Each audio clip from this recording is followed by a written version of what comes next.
Hello and welcome to Recap Radio. I'm Diego Cupolo, editor-in-chief of Turkey Recap, and this is our live show about Turkish politics and foreign policy. Today I'm talking to Zaur Shiriyev, a non-resident scholar at the Carnegie Russia Eurasia Center. Thanks for joining us, Zaur. Thank you, Diego. So there's a Azerbaijan and Armenia peace deal underway, and it last made international headlines in August when Trump hosted the nation's leaders and they agreed on a path to peace. But what happened since then? And if successful, what could the agreement mean for the broader region?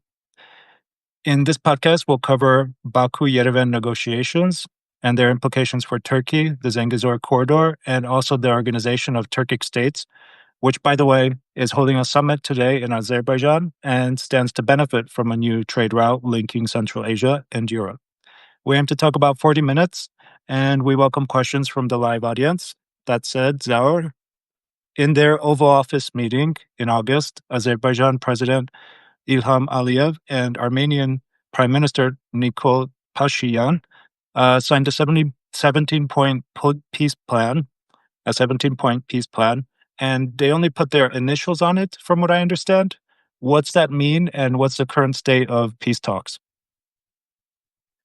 Thank you, Diego. So actually, I would like to describe it more a normalization process than the peace talks. I mean, in general, this process. In terms of the progress, as you mentioned, the both sides agreed on the text of the peace agreement even back in March. So, and it was initialed in the August DC meeting. August, as you but mentioned, but it's not signed yet.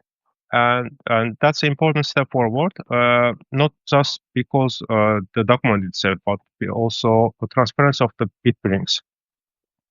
Because for a longer time in the region, there were two very different narratives and a lot of speculation. So some saw that this deal as a victory piece imposed on Armenia, and some also imagined hidden terms or concessions.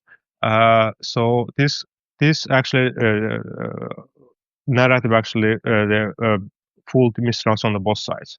So now we have our text is public and we have a more transparency and people can read and actually see what is there. So in that terms, it's very important, and it's a foundational state level normalization, but it's not yet a full roadmap for the peace. So and also this brings us deeper the problem, a kind of the mindset still in the region, because you as you rightly say that this issue was headlined in international media in August, but actually this process is happening for a longer, more than the 3 years. So because there is a tendency to expect extreme external driven solutions. So this is a mindset that we see in the region, because only the major power guarantee the peace. And I will call it as an inherited dependency mindset. This lingering belief that the real peace can only happen if, let's say, they're brokered or guaranteed by the, let's say, outsiders. However, the reality is that agreement is achieved bilaterally. So, personally, I say this agreement is a beginning, not an end. And real peace is going to be defined from the top, not from the top down, but by the societies themselves. For some, the peace will be, let's say, absence of the war, which actually the August meeting guaranteed that there will not be any war. So it's actually good that we will not see, hopefully, no more speculation in international media that the new offensive are war. And for some, it's going to be stability business for, let's say, the overcorporation. But so that's why we are entering a cautious but potentially constructive period, which these meanings will take shape. And also on connectivity in DC, so there was the US mediation. So the text, so we will see more US involvement, but it's the modus so modalities and the technicalities is going to be discussed. But so at the same time, so we have an absence of the peace agreement, so it's not signed yet, and and this is at a major risk. Why it's major risk? Because the most depends on the Armenian elections next year, and also the possible constitutional referendum. Because Azerbaijan is actually sees the signing of the peace agreement only after change of the Armenian constitution, the language that actually refers to the Nagorno-Karabakh. which Azerbaijan see as a problem. So that's why this is actually is going to be important year. Everything can collapse, let's say, because the foundation are actually in the hand of the two governments right now. So that's why it's going to be a very risky year. And so this is a major risk. So, but now it's also good that people will see more after the peace agreement is published. That it's not a major formula. The societies need to work more. The more understanding is needed. It will take years and years. And more international support will be needed for this path. Yeah. And from what I understand, the constitutional referendum that Azerbaijan is requiring basically is about removing claims on disputed territories, right? And this will go to the public, but there's not that much support for it, from what I understand in Armenia. Is there a risk that we return to some kind of conflict if these events next year, the possible referendum, the constitutional changes, if these don't go through, can we see a relapse in this peace process? First of all, it's not a it's about a new constitution. So the Armenian government is start the working on a new constitution. So this reference to the Nagorno-Karabakh, or so there is a reference to the independence. There's a reference to Nagorno-Karabakh indirectly in the preamble of the Armenian constitution. So when there will be new constitution, the people is going to vote a new constitution. So, but I think the risk is that many people right now sees that this is actually is happening because of the pressure from Baku. So this is the unfortunate, the likely scenario that so people can vote the no vote to the constitutional change. So what will happen? This is a big question. So this is going to be actually the return to the status quo, return to the square one, or whether both sides will prepare this kind of the negative scenario or not. So, but what is important, why I'm saying that this peace agreement is not the end of the road, that's why, so we should see more benefit of the peace the coming months, and that people will see, understand that, okay, there will be more stability. So there is no shooting right now. So there's a stability on the front line. So the works on the board implementation is happening. So the sides are discussing humanitarian issues. So this is a range of issues that the two government is actually is doing. But what is lacking is that it's a very top of the process. Even might we cannot call it a top down process. So there is nothing is or less is happening on the societal level. I'm not saying that it should be across border. It should be on both sides separately. Might be the working on the peace. So what is in the region, as you're observing following the region, not only in the Caucasus but also in the Turkey or the let's say the Middle East. So it's very easy anyone to define what's war.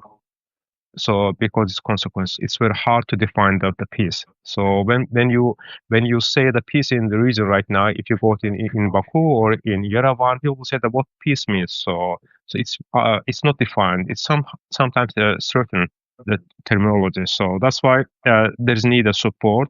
People should understand, should define for themselves what a peace means. So the first might be requirement is a security, stability, but there should be more.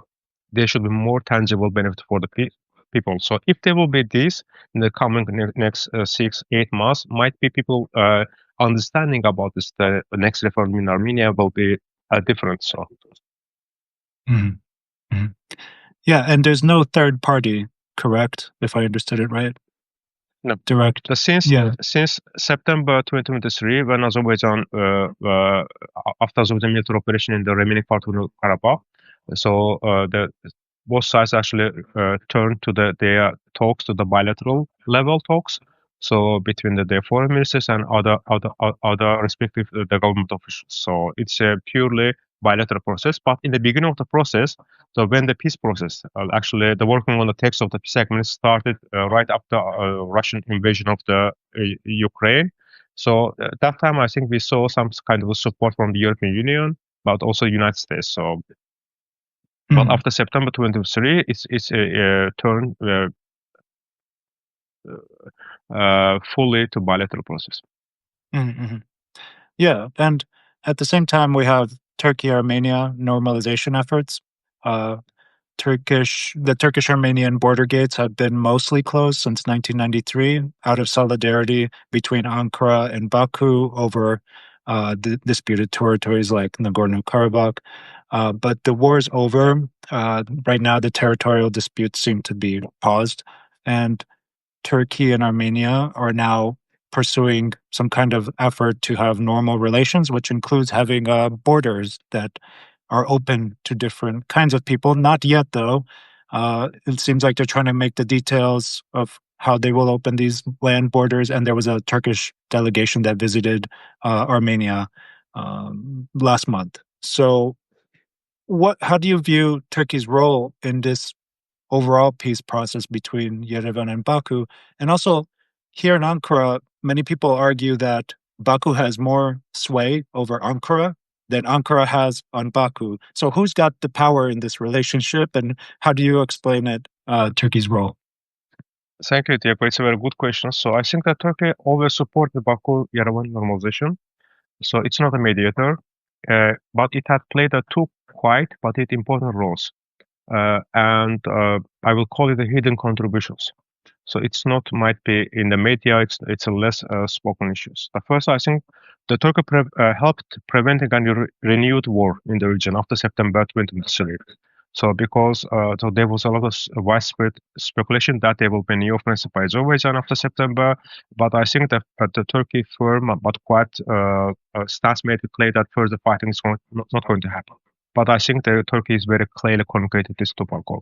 And so that's why it helped the stabilization of the situation. This is the first important role Turkey played. Second, I will say, I think that Turkey encouraged flexibility behind the scenes. So before March, when we say that the Baku and Yerevan finalized the text of the peace agreement, Turkey played a very important role. So with Turkey encouragement, and Armenia showed more openness, and so because for Armenia it was also important because normalization with Turkey opening the border. So that's I will say that the Armenia actually they made further steps in order to finalize sooner than the later. So and behind the scenes, Turkey actually did this role. So this is also less spoken in the international, local or international media. But now Turkey can play a bigger role. But I think it's so far it has remained a waiting posture. Uh, and because Ankara is closely watching when Azerbaijan and Armenia is going to sign the peace agreement, and that will be a green light for Turkey to open the border or to go to full normalization. And this will be transformative for Yerevan, but I think that probably Yerevan is expecting much more, let's say, dialogue and normalization happen before the signing of the peace agreement. So that's why there's a quite a different agenda between the Turkey and Armenia. But at the same time, we should acknowledge that Turkey has also much more the wider, let's say, agenda. It's not the Caucasus is not on the top of the list. So there's a Middle East, and let's say it is the current important focus for Turkey. But also I would like to say that in March. Turkey also offered a creative approach to both Baku and Yerevan, and it said that might be to signing right now is important. You can sign right now, and we can make a guaranteed role that the Armenia is going to change the clause about Nagorno-Karabakh in the constitution. But it's not accepted by Baku as far as I know, but it's very well known to the diplomatic community. So, but also I think Turkey right now feel a little bit disappointment because not because of the U.S. involvement, but because of it has stayed in the background while others have taken the lead. So because the Turkey has instruments and influence to play a more active role. So in the broader picture, the normalization will bring significant economic benefits for Turkey, as you know. So opening the border, the direct link to the Central Asia, but also, let's say, having Turkey will become only country in the region having it's going to normalize relations with the Armenia among the Russia, Iran, and Turkey. That as a most stable and reliable country that will have the not same level, but at least a very constructive and dialogue with all three Caucasus countries. So when it comes to the who has a leverage, so this is actually the question that everyone is asking. Turkey is not actually the passive or, in my understanding, uh, uh, because Azerbaijan has a over leverage has a leverage over Turkey. I think Turkey has also quite a big leverage. So all the routes, all the energy, all the let's say, trade routes goes through the Turkey. Turkey is actually that played very important role for Azerbaijan. So Turkey's ally that actually came to the help of Azerbaijan in the let's say the difficult times, not only in the 2020 war but afterwards. So that but Turkey usually had an Azerbaijan policy in the focuses. So since 90s. So it has evolved, it has changed, but design remains the same. So, but calculation for Turkey was that why we should actually risk losing Azerbaijan just to opening the border. So this was the mindset I believe. So why should might we should wait a little bit and to see that full normalization and we can go the fully. So it's not only about this Turkey has a dependency because Turkey has a dependency not doing this, but because actually it has a much more sensitivity over Azerbaijan. So, but also might be there's some criticism also you see in Turkey, but also in Europe that why Turkey is not making enough less effort. So we can argue about this, or people have a different opinion. So, but I believe at least.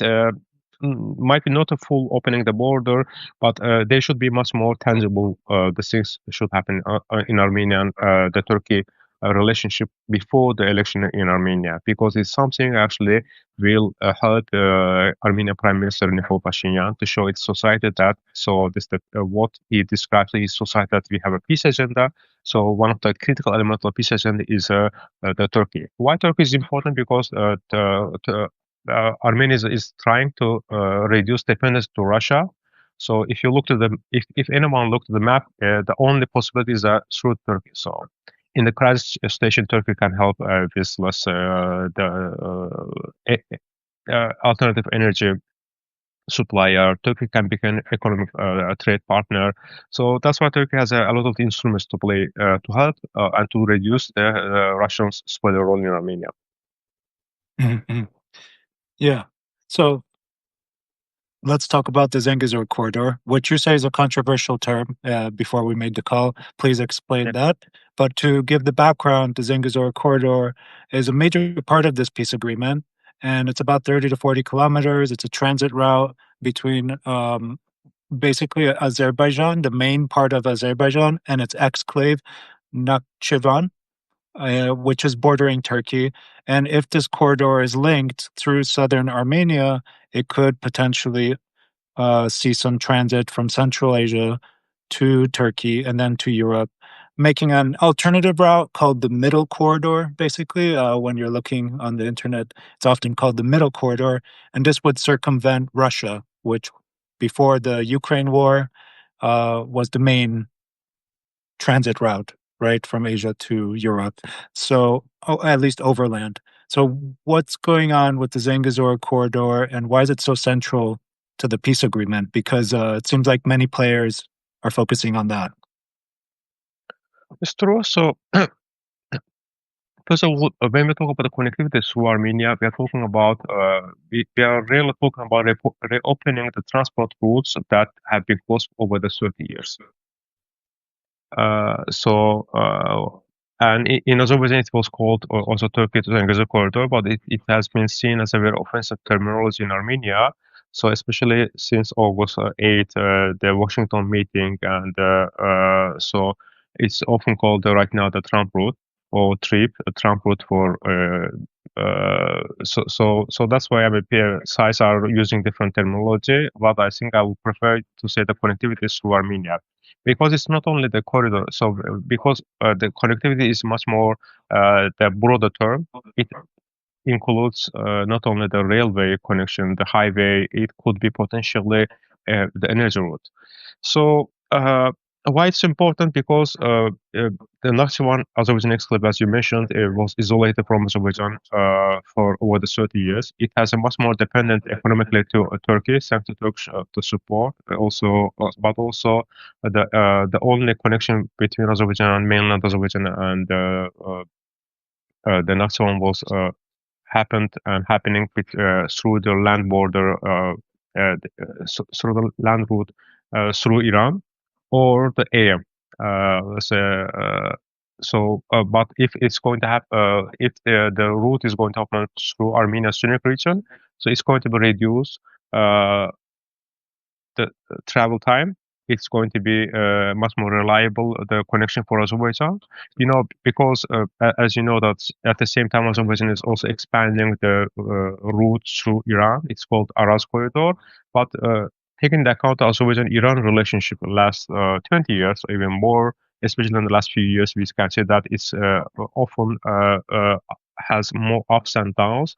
So sometimes Iran hasn't seen as a very reliable partner in Azerbaijan. Might be the true from Iranian side. So that's why not relying on Iran is also a good option.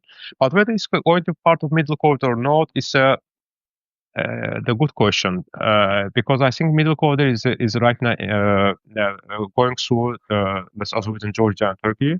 So there is a railway connection, highway connection. But might be that this route through Armenia will be more about the connection, more connectivity between Central Asia and Turkey and Europe. So because it might be there will be a different vision, which is I see in Azerbaijan. They say that so the Central Asia has the capacity of the oil, the gas. So they have a renewable energy. They have a rare material. So might be this the route will be a new route for the, let's say, exporting this let's say the these issues these things from the Central Asia to Turkey and to Europe. So it might it might make this route as a, a different than the middle corridor. So Yeah. Well, why? I mean, from what I understood of the Oval Office meeting with Trump, a U.S. company is going to be operating this. Is this confirmed? Are there any real plans, or is this all talk? unfortunately, let's say, so negotiations are ongoing. So there are a lot of the technical details. So it's not, I believe, it's not resolved yet. So we will see. But also it's very critical issue. So uh, when you look to the Azerbaijan and Armenia position, before 8 August, when they met in Washington, the only difference that they have, let's say, this position, only difference that, or only commonality I see right now is that actually they both oppose the Russian role, any role in this the connectivity project. As you know that before it was designed or that the Russia is going to play a security kind of security role, but now we see that actually the Russia is out of the game. So the question is that you need a much more sophisticated technical capabilities, diplomatic effort, and also you should also involve others who has the capacity to support. So in this case, I mean the European Union, because I think that they had also has interest and they also supported Azerbaijan Armenian the agenda on this topic for many years, and they know many details, and they have also financial the power. So now what we see that is a for United States is a political project. Okay. But for Baku and Yerevan needs to be not. They don't see this as a political project. They would like to see it as actually the financial contribution. They would like to see the resolving of the let's say the issues related to the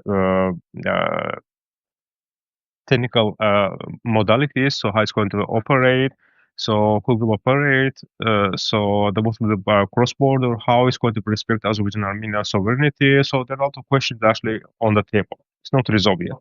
So the key question is also how long the United States will have, let's say, focus to this issue. Is going to be a sustainable focus to this issue until it's resolved, or it was just let's say one meeting and then delegating this to let's say sophisticated diplomats to resolve. So that's why U.S.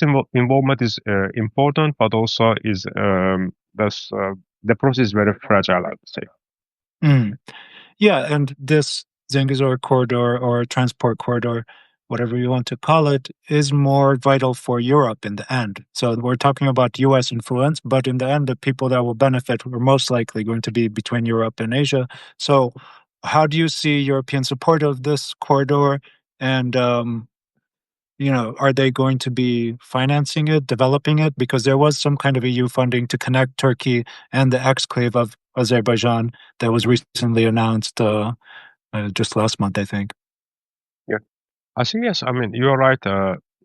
EU has a firm interest on the connectivity, not because actually it's going to bring them more benefit immediately to European market, but it's also EU sees this as actually kind of a stabilization instrument. So it will bring more economic benefit for the people, or also to the both countries. So that's actually the part of the agenda of the European Union is pushing in the region.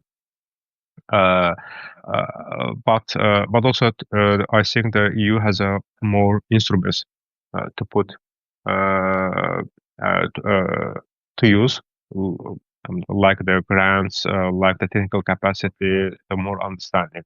But the question is that whether United States is going to allow the European Union, let's say, to bring these efforts to the connectivity or not. So I don't have an answer to this question. So we haven't seen such kind of coordination between the EU and the United States yet. But it's necessary and it's important. But also, that we should see that this project is going to reshape the regional dynamics. For Armenia, it's going to be end of isolation and diversification beyond Russia.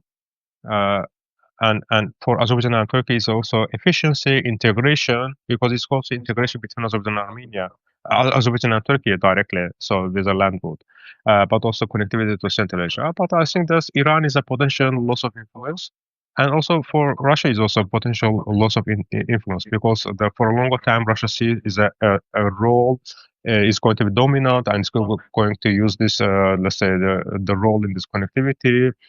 Kind of the influence to both politics and the foreign policy of Azerbaijan and Armenia. But right now, I think it's lost this, let's say, tool to use. So, but it's also important for Russia for its own north-south axis, through Iran. So right now it has a leverage is diminished. So the question also will be for the EU.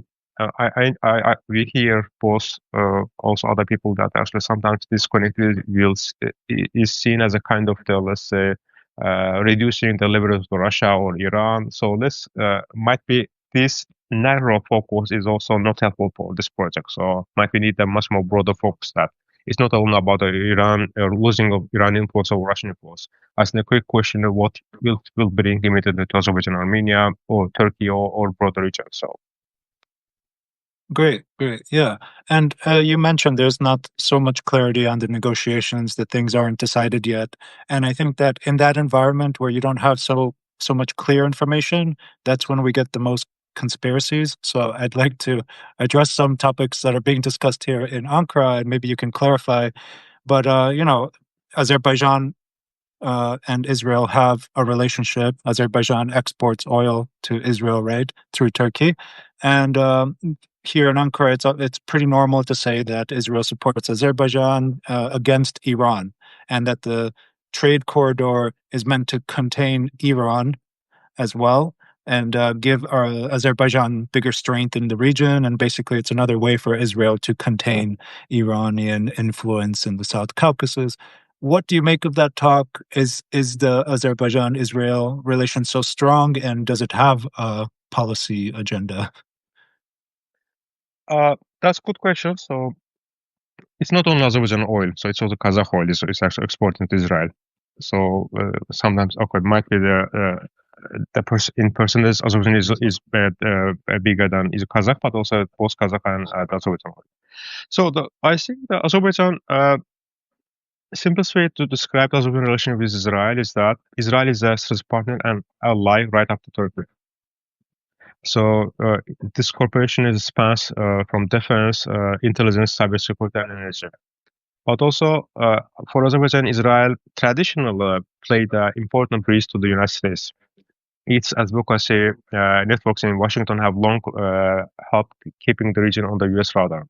And even right now, renewed American engagement in the region didn't emerge in a vacuum. So, an Israeli diplomatic and political advocacy played a quite but meaningful role in encouraging that involvement and framing regional connectivity as part of the broader Western agenda.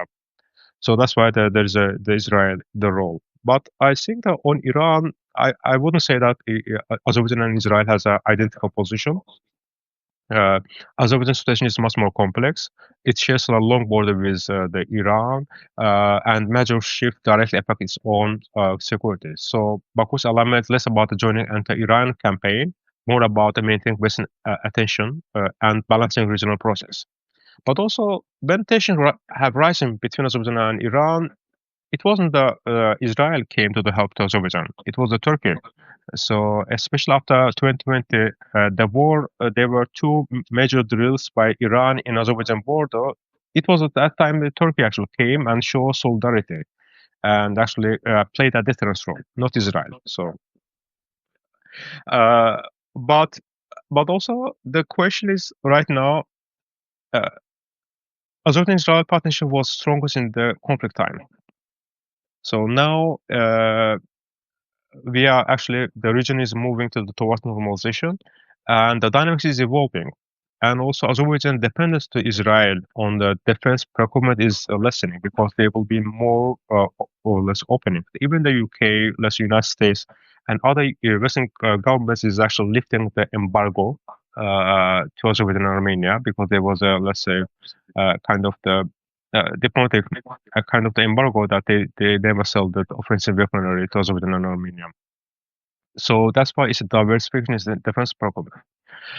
So the quick question is that what happens in the peacetime? So whether Israel has a vision that actually will be a stronger partner of Azerbaijan in the peacetime, whether it will be allow or it will be happy with the seeing that because peacetime means that there will be stronger Turkish role in the region. So whether this Israel will say this is as a competition or it's actually basically it needs a new vision. So not wartime supplier, but let's say the different vision, not focus on Iran, but also broader region. So I don't see that. I don't think that we have yet here whether or we have a clear answer. So, but I don't think that this is actually this connectivity or Washington agreement is a part of Israeli the border agenda. So it's actually on substance, if everything goes well, it works more to Turkish, let's say, vision than the Israeli vision. Yeah, yeah, and I can't end this talk without talking about the Organization of Turkic States, which are meeting today in Azerbaijan, as I said in the introduction. And Erdogan was speaking right before we made this call. He basically condemned Israel. It's the anniversary, it's 2-year anniversary of the war on Gaza. A lot of basically discussions about what to do with Israel, how to contain the threat that it poses to the region. But he also mentioned this peace process briefly, saying that he supports reconciliation between Armenia and Azerbaijan. And apart from that, I mean, the main thing I took away from his speech was that they're going to make a common Turkic alphabet, this organization, and that they're going to announce this next year in Ankara. They're going to have an event. So I want to ask, what is this organization for, the Turkic States organization? And how do you view Azerbaijan's role in it? Because I know they meet, I know that there's discussion of trade, but I'm wondering what the role and your perception of it is from Baku. I think, as you know, that it brings the Turkey Azerbaijan, Kazakhstan, Kyrgyzstan, Uzbekistan as a full members, but Hungary, Turkmenistan as a unrecognized Northern Cyprus as observers. So for Azerbaijan, it's not a political or military bloc. It's a much more a coordination platform. So Baku would like to see this as a coordination platform that a common vision related to trade, energy, connectivity, cultural, the project. At the same time, I will say that they would like also to make more common view about the security because as you know that this now the topic is the main topic is about security and the peace. So whether this it's more in practice the organization I see that still truly lacks this kind of common vision when it comes to peace and security or the foreign policy coordination, because I think the member states come from the different realities. So Azerbaijan and Turkey is more engaged in Caucasus, Middle East, but Central Asian members are focus on China, Russia, and another topics. So there's a gap between the rhetoric of unity and the reality of divergent priorities when it comes to the foreign policy. But for Baku, what's important? Baku would like to see it as this union, a kind of the bridge between the Western engagement and the Central Asia. So they would like to see that this organization to evolve in such a stronger position that it can then make, let's say, the platform that common view when it comes to the engagement with the Western partners or less Eastern partners. It is not happening yet because, as you know, that EU member states or EU as itself is shaping a different, let's say, bilateral or multilateral platform from Central Asia. So this is something that Baku would like to see this organization to play and more about connectivity and new realities in the region. So this is middle court is a part of the strongest part of this, let's say, the issue. But when I say that there's a difference, is let's say Cyprus issue. So there's a difference. Azerbaijan and Armenia, Azerbaijan and Turkey position is different than there are some Central Asian countries. So there are other issues that are also the countries on Israel. So or let's say on the Gaza issue. So there are different priorities. So I think it will be very difficult to minimize the divergent views between this the organization member states, but also this is going to be good platform. But how long, how it's going to be mature, will be mature platform for future? This is a let's say more effort is needed, more concrete and tangible results. Might be this connectivity, peacetime in the Caucasus will serve much more interest of this organization to evolve. Let's say much more stronger regional organizations, but it's not a strongest regional organization yet. Mm-hmm. Great. Well, for those who joined late, I've been speaking with Zaur Shiriyev, a non-resident scholar at the Carnegie Russia Eurasia Center. Thank you for doing this, Zaur. Thank you for joining us. Thank you, Diego, for inviting me. Yeah, a pleasure. And thank you to our listeners. If you missed the beginning of this live show, you can find the full recording on Spotify, Apple Podcasts, YouTube, and I'll provide links to the articles and different events we talked about. This podcast is a production of Turkey Recap, a newsletter on Turkish politics and foreign affairs and business. Visit turkeyrecap.com for more coverage from right here in Ankara. Stay safe, stay well. Thank you again. Thank you.